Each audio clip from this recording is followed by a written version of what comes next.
Hello friends, ഞാൻ doctor Rajesh Kumar.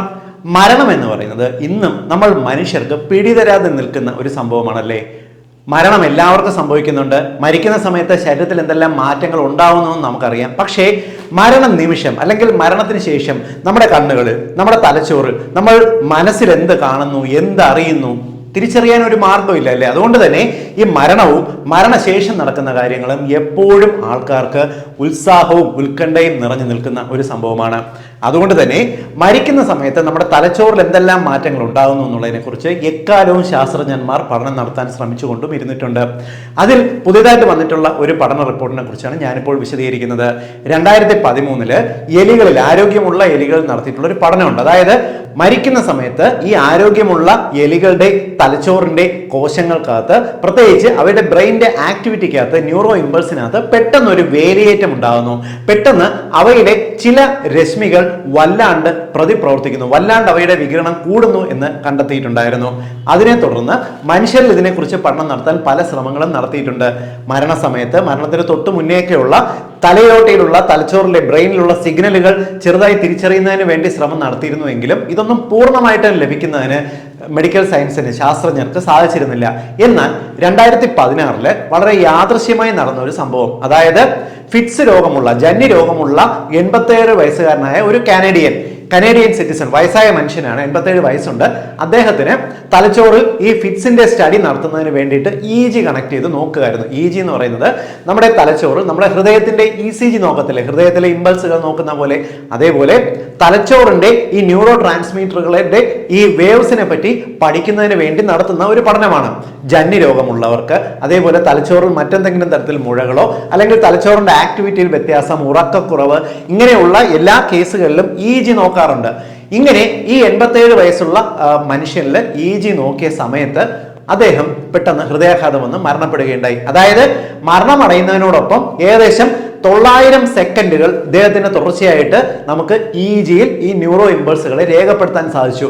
കൃത്യമായിട്ട് ഹൃദയം നിലയ്ക്കുന്നതിന് 30 സെക്കൻഡ് മുമ്പോ, ഹൃദയം നിലച്ചു കഴിഞ്ഞാലും തലച്ചോറിന്റെ ഈ മിടിപ്പ് കുറയുന്ന ഒരു അവസ്ഥയുണ്ട്, തലച്ചോറിലെ കോശങ്ങൾ ഡെഡ് ആകുന്ന. അങ്ങനെ ഹൃദയം ഇടിച്ച് നിലച്ചു കഴിഞ്ഞ് ഒരു 30 സെക്കൻഡ് കഴിഞ്ഞ് വരെയുള്ള കൃത്യമായിട്ടുള്ള EG മോണിറ്ററിൽ നിന്ന് ശാസ്ത്രജ്ഞർക്ക് കുറെ കാര്യങ്ങൾ മനസ്സിലാകുകയുണ്ടായി. അതിൽ നിന്ന് മനസ്സിലായത് തലച്ചോറിലെ കോശങ്ങൾ, അതായത് നമ്മുടെ മസ്തിഷ്കം മരിക്കുന്നതിന് തൊട്ട് മുൻപ് നമ്മുടെ പുറമേയുള്ള കാര്യങ്ങൾ, അതായത് പണ്ട് കുട്ടിക്കാലം മുതൽ നമ്മൾ കണ്ട നമ്മുടെ ജീവിതത്തിലുള്ള നല്ല ഒരുപാട് നിമിഷങ്ങളെ ഒരു ഫ്ലാഷ് ബാക്ക് പോലെ, അതായത് സിനിമയിൽ നമ്മൾ പഴയ കാലങ്ങൾ നമ്മൾ വളരെ വേഗം കണ്ടുപോകത്തില്ലേ എന്ന് പറയുന്ന പോലെ നമ്മുടെ ജീവിതത്തിന്റെ പ്രിയപ്പെട്ട നിമിഷങ്ങൾ, നമ്മുടെ ഏറ്റവും വേണ്ടപ്പെട്ട ഓർമ്മകൾ, ഇവയെല്ലാം നമ്മുടെ കണ്ണുകളുടെ മുന്നിലേക്ക് വളരെ വേഗം ഫ്ലാഷ് പോലെ വന്നു പോകുന്നതായിട്ട് കണ്ടെത്തിയിട്ടുണ്ടായി.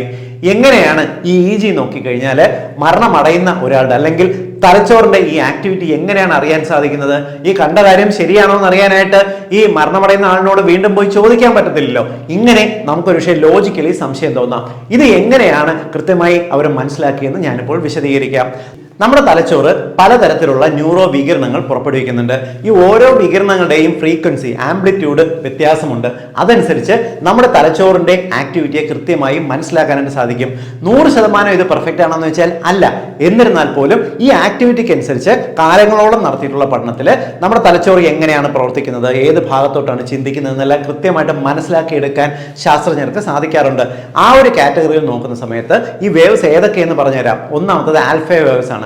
ഈ ആൽഫ വേവ്സ് എന്ന് പറയുന്നത് പ്രധാനമായും നമ്മൾ ഉണർന്നിരിക്കുന്നു, നമ്മൾ ആക്റ്റീവായിട്ടിരിക്കുന്നു, നമ്മൾ ദൈനംദിന കാര്യങ്ങൾ ചെയ്യുന്നുണ്ട്, നമുക്ക് നല്ല ഉന്മേഷമുണ്ട്. ഇങ്ങനെ പകൽ സമയത്ത് നമ്മുടെ ബ്രെയിനിന്റെ ആക്ടിവിറ്റി ഏറ്റവും കൂടുതൽ ഉള്ള സമയത്ത് നമ്മുടെ തലച്ചോറിൽ നിന്നും വരുന്ന വികിരണങ്ങളാണ് ആൽഫ വേവ്സ് എന്ന് പറയുന്നത്. നമ്മൾ പലപ്പോഴും ഉറങ്ങുന്ന സമയത്ത് ഈ ആൽഫ വേവ്സ് നന്നായിട്ട് കുറഞ്ഞു വരും.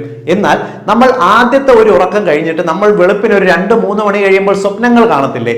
സ്വപ്നങ്ങൾ കാണുന്ന സമയത്ത് ഈ ആൽഫ വേവ്സ് വീണ്ടും വർക്ക് ചെയ്ത് തുടങ്ങുന്നു. നമ്മുടെ പഴയ കുറെ ഓർമ്മകൾ, നമ്മുടെ പലതും എടുത്തുകൊണ്ട് വന്ന് നമ്മുടെ തലച്ചോറ് ഒരു സിനിമ പോലെ ആൽഫ വേവ്സ് കാണിച്ചു തരും. അതുകൊണ്ടാണ് നമ്മൾ ഉണർന്നു കഴിഞ്ഞിരുന്നാൽ നമുക്ക് ഈ പല ഓർമ്മകളും, നമുക്ക് ഈ സ്വപ്നത്തിൽ കണ്ടതിനെ നമുക്ക് ഓർത്തെടുക്കാനായിട്ട് സാധിക്കുന്നത്. ആൽഫ വേവ്സ് പോലെ തന്നെ നമുക്ക് ബീറ്റ വേവ്സ് ഉണ്ട്. ബീറ്റാ വേവ്സ് എന്ന് പറയുന്നത് സാധാരണ ഒരു മനുഷ്യൻ പെട്ടെന്ന് ടെൻഷൻ ആവുന്ന സമയത്ത്, വല്ലാണ്ട് നെർവസ് ആവുന്ന സമയത്ത്, ദേഷ്യം വരുന്ന സമയത്ത്, നമ്മൾ വല്ലാണ്ട് ബിസി ആയിട്ട് വളരെ ടൈറ്റ് ഷെഡ്യൂൾ വർക്ക് ചെയ്തുകൊണ്ടിരിക്കുന്നു. അപ്പോൾ ആൽഫയേക്കാൾ കൂടുതലായിട്ട് ബീറ്റാ വേവ്സ് തലച്ചോറിൽ നിന്നും പുറപ്പെടുവിച്ചു തുടങ്ങുന്നു. ബീറ്റാ വേവ്സ് കൂടുതലുള്ള ആൾക്കാർക്ക് പലപ്പോഴും ഓവറായിട്ട് ടെൻഷൻ, ആങ്സൈറ്റി, ഉത്കണ്ഠ, പെട്ടെന്ന് ദേഷ്യം വരുന്നു, പെട്ടെന്ന് പൊട്ടിത്തെറിക്കുന്നു, പെട്ടെന്ന് കരയുന്നു പോലുള്ള ലക്ഷണങ്ങൾ ഇവർ കാണിച്ചുകൊണ്ടേയിരിക്കുന്നു. അടുത്തതാണ് ഗാമ വേവ്സ്. ഈ ഗാമ വേവ്സ് എന്ന് പറയുന്നത് നമ്മുടെ തലച്ചോറ് കൂടുതലും നമ്മുടെ മെമ്മറിയിലേക്ക് പോകുന്ന സമയത്ത് ഇത് അവിടുന്ന് പുറപ്പെടുവിക്കും. നമ്മൾ പഴയ കാര്യങ്ങൾ ഓർത്തെടുക്കാനായിട്ട് ശ്രമിക്കുന്നു, നമ്മൾ കൂടുതലും കാൽക്കുലേറ്റീവായിട്ട് കാര്യങ്ങൾ ചെയ്യുന്നു. ഇവിടെ എല്ലാം ഗാമ വേവ്സ് ആണ് കൂടുതലായിട്ടും വർക്ക് ചെയ്യുന്നത്. നമ്മൾ ചിലരെ പറ്റി പറയാറില്ല, നല്ല ഫോട്ടോഗ്രാഫിക് മെമ്മറിയാണ്, പഴയ കാര്യങ്ങൾ, പഴയ ഡേറ്റുകൾ എല്ലാം കൃത്യമായിട്ട് ഓർത്തിരിക്കും എന്ന് പറയുന്ന ഇത്തരക്കാർക്ക് ഈ ഗാമ വേവ്സ് വളരെ ആക്റ്റീവായിട്ട് ആ സമയത്ത് വർക്ക് ചെയ്യുന്നത് കൊണ്ടാണ് അവർക്ക് കൃത്യമായി കാര്യങ്ങൾ ഓർത്തെടുത്ത് പറയാനും ആ കാര്യങ്ങൾ കൃത്യമായി എക്സ്പ്ലെയിൻ ചെയ്യാനും അവർക്ക് സാധിക്കുന്നത്.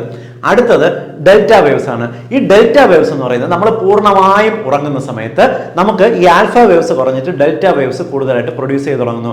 നമ്മൾ നല്ല ഡീപ്പ് സ്ലീപ്പിലേക്ക് പോകുമ്പോൾ ഡെൽറ്റ വേവ്സ് ആയിരിക്കും നമ്മുടെ തലച്ചോറിൽ കൂടുതലായിട്ട് വരുന്നത്. ഈ ഡെൽറ്റ വേവ്സ് ഉള്ള സമയത്താണ് നമ്മുടെ ശരീരത്തിന്റെ പലവിധ ഹോർമോണൽ പ്രവർത്തനങ്ങൾ നടക്കുന്നത്, നമ്മുടെ വളർച്ച കൂടുതൽ നടക്കുന്നത്, നമ്മുടെ ശരീരത്തിലുണ്ടാകുന്ന ഇൻഫ്ലമേഷൻസിനെ, നീർക്കെട്ടിനെ ശരീരം കുറയ്ക്കാനായിട്ട് ശ്രമിക്കുന്നത്. ഇങ്ങനെ പലവിധ ആരോഗ്യ പ്രശ്നങ്ങൾ മറികടക്കാൻ ശരീരം പോകുന്ന സമയത്ത് തലച്ചോറിൽ ഡെൽറ്റ വേവ്സ് ആണ് കൂടുതലായിട്ട് വർക്ക് ചെയ്യുന്നത്. അതുകൊണ്ടാണ് നല്ല സുഖകരമായിട്ടുള്ള ഉറക്കം ഉണ്ടെങ്കിൽ ശരീരം പെട്ടെന്ന് നമ്മുടെ തലച്ചോറെല്ലാം ഉന്മേഷഭരിതമാവും എന്ന് പറയുന്നത്. അടുത്തത് തീറ്റ വേവ്സ് ആണ്. നമ്മളിപ്പോൾ കൃത്യമായിട്ട് നമുക്കൊരു സ്പോട്ട് ഐഡന്റിഫൈ ചെയ്യുന്നതിന്, ഒരു സ്ഥലം മനസ്സിലാക്കുന്നതിന്, ലൊക്കേഷൻ മനസ്സിലാക്കുന്നതിന്, ഇങ്ങനെ പല കാര്യങ്ങൾക്കും തീറ്റ വേവ്സ് ആണ് പോകുന്നത്. ഇങ്ങനെ നമ്മൾ EEG നോക്കുന്ന സമയത്ത് ഹൃദയത്തിന്റെ നമ്മൾ ഇങ്ങനെ വേവ്സ് കാണത്തില്ല, അതേപോലെ തലച്ചോറിൽ കാണുന്ന ഈ 4, 5, 6 തരത്തിലുള്ള വേവ്സിനെ നമുക്ക് കൃത്യമായിട്ട് മനസ്സിലാക്കാനും തിരിച്ചറിയാനും സാധിക്കും. സാധാരണഗതിയിൽ നമ്മൾ കോമയിൽ കിടക്കുന്ന സമയത്ത് അല്ലെങ്കിൽ മരിക്കുന്ന സമയത്ത് നമുക്ക് ഈ ഗാമ വേവ്സ് കാര്യമായിട്ട് വർക്ക് ചെയ്യണമെന്നില്ല. കാരണം ഗാമ വേവ്സ് എന്ന് പറയുന്നത് മെമ്മറിയുടെ അല്ലെങ്കിൽ നമ്മുടെ ബ്രെയിൻ ആക്റ്റീവായിട്ട് പഴയ കാര്യങ്ങളിലേക്ക് പോകുമ്പോൾ നടക്കുന്നതാണ്. ഈ ഗാമ വേവ്സ് മരിക്കുന്നതിന് തൊട്ട് മുന്നേ ഒരു 30 സെക്കൻഡോളം ഈ ഗാമ വേവ്സിന്റെ അകാരണമായിട്ടുള്ള ഒരു ആക്ടിവിറ്റി ഈ 87 വയസ്സുകാരന്റെ തലച്ചോറിൽ കൃത്യമായിട്ട് ആ EEGയിൽ നോട്ട് ചെയ്യപ്പെട്ടു. അതായത് മരണമടയുന്നതിന് തൊട്ട് മുൻപ് ഇദ്ദേഹം നമ്മുടെ പഴയ കാലത്ത്, അദ്ദേഹത്തിന്റെ പഴയ കാലത്തുള്ള ഒരുപാട് മെമ്മറീസ് അദ്ദേഹത്തിന്റെ മുന്നിൽ കൂടി കടന്നു പോയിട്ടുണ്ട് എന്ന് വേണം കരുതാൻ. അങ്ങനെയാണ് ഈ ഗാമ വേവ്സിന്റെ ആക്ടിവിറ്റിയിൽ നിന്നുമാണ് ഇത് മനസ്സിലാക്കിയത്. അദ്ദേഹം ഒരുപക്ഷെ മരണത്തിന് തൊട്ട് മുന്നേ ഈ ഒരു രീതിക്കായിരിക്കും അദ്ദേഹത്തിന്റെ തലച്ചോറ് പ്രവർത്തിച്ചതെന്ന് മനസ്സിലാക്കുന്നത്. 2016 ഇത് കണ്ടുപിടിച്ചാണെന്നിരിക്കട്ടെ. ഈ 2016 കണ്ടുപിടുത്തം കഴിഞ്ഞ് 2022 വരെ ശാസ്ത്രജ്ഞർ വെയിറ്റ് ചെയ്തു. മറ്റെന്തെങ്കിലും ഒരു 2 or 3 കേസുകളിൽ കൂടി ഇതിനോട് സിമിലർ ആയിട്ടുള്ള ഒരു ഇൻസിഡന്റ് കണ്ടാൽ അതിനോട് ഉൾപ്പെടെ രേഖപ്പെടുത്താൻ. കാരണം ഈ 2016 വളരെ യാദൃശ്ചികമായിട്ടാണ് ഈ EEG എടുക്കുന്ന സമയത്ത് മരണപ്പെട്ടതുകൊണ്ട് കൃത്യമായിട്ട് ആ 900 സെക്കൻഡ് EEG ട്രാക്ക് റെക്കോർഡ് ചെയ്യാൻ പറ്റിയത്. എന്നാൽ ഇതേപോലെ മറ്റു കേസുകൾ റെക്കോർഡ് ചെയ്യാൻ പറ്റാത്തത് കൊണ്ട് നമുക്ക് ഇതിനെക്കുറിച്ചുള്ള കൂടുതൽ കാര്യങ്ങൾ ആ ശാസ്ത്രജ്ഞർക്ക് ലഭ്യമായില്ല. എന്നിട്ട് 2022 ഫ്രോണ്ടിയേഴ്സ് ജേർണലിൽ അവർ ഈ റിപ്പോർട്ട് പ്രസിദ്ധീകരിക്കുകയുണ്ടായി. ലോകം മുഴുവൻ ഇത് അറിയാനും സാധിച്ചു. എന്നാലും ഇപ്പോഴും ഈ ബ്രെയിനിന്റെ ആക്ടിവിറ്റിയെ പറ്റി മനസ്സിലാക്കാനും കൂടുതൽ എങ്ങനെയാണ് ബ്രെയിൻ സഞ്ചരിക്കുന്നത്, കാര്യങ്ങൾ തിരിച്ചറിയുന്നതെന്ന് മനസ്സിലാക്കാനും സാധിക്കും. നമ്മുടെ ജീവിതത്തിൽ നമ്മൾ കടന്നു പോകുന്ന സമയത്ത് നമ്മുടെ തലച്ചോറിൽ ഉണ്ടാകുന്ന പലവിധ ആക്ടിവിറ്റികൾ, നമ്മുടെ തലച്ചോറിൽ നമുക്ക് പലപ്പോഴും ഏറ്റവും നമുക്ക് വേണ്ടപ്പെട്ട മനോഹരമായിട്ടുള്ള നിമിഷങ്ങൾ പലപ്പോഴും തലച്ചോർ നമ്മുടെ ബ്രെയിനിൽ നമ്മൾ തിരിച്ചറിയപ്പെടാത്ത സ്ഥലങ്ങളിൽ സൂക്ഷിച്ചു വെച്ചു എന്ന് വരാം. പലപ്പോഴും ഇതുപോലെ നമ്മുടെ ജീവിതത്തിലെ അവസാന നിമിഷങ്ങളിലായിരിക്കും ഇവ നമ്മുടെ തലച്ചോറ് നമ്മൾ പോലും അറിയാതെ റിക്കളക്ട് ചെയ്യുന്നത് നമ്മുടെ മുന്നിൽ കൂടി. ഒരുപക്ഷെ നമ്മൾ പലപ്പോഴും പല മനോഹരമായിട്ടുള്ള സിനിമയുടെ എൻഡിങ്ങൾ കണ്ടിട്ടില്ലേ, ആദ്യം പോലുള്ള ചില നിമിഷങ്ങളെ ഇങ്ങനെ നമ്മുടെ മുന്നിൽ കൂടി കടത്തിവിടുന്നത്. അതുപോലെ നമ്മുടെ തലച്ചോറ് ഒരുപക്ഷെ നമ്മളെ ഇത് കാണിച്ചു തരാനും സാധ്യതയുണ്ട്. ഇത് പലർക്കും പുതിയൊരു അറിവാണ്. മരണമടയുന്ന സമയത്ത് നമ്മുടെ ഓർമ്മകൾ, നമ്മുടെ കാഴ്ചകൾ എന്തെല്ലാമായിരിക്കുമെന്ന് കൺഫ്യൂഷനുള്ള പലർക്കും കൂടുതൽ വെളിച്ചം വീശുന്നതാണ് ഇത്തരത്തിലുള്ള പഠന റിപ്പോർട്ടുകൾ. ഇത് അറിയാത്തവർക്ക് വേണ്ടി ഒന്ന് ഷെയർ ചെയ്തോളൂ. പലർക്കും വളരെ ക്യൂരിയസ് ആയിട്ട് ഈ വിഷയം അറിയാനുണ്ടാവും. വീണ്ടും മറ്റൊരു അവസരത്തിൽ മറ്റൊരു വിഷയമായി കണ്ടുമുട്ടാം. ബൈ.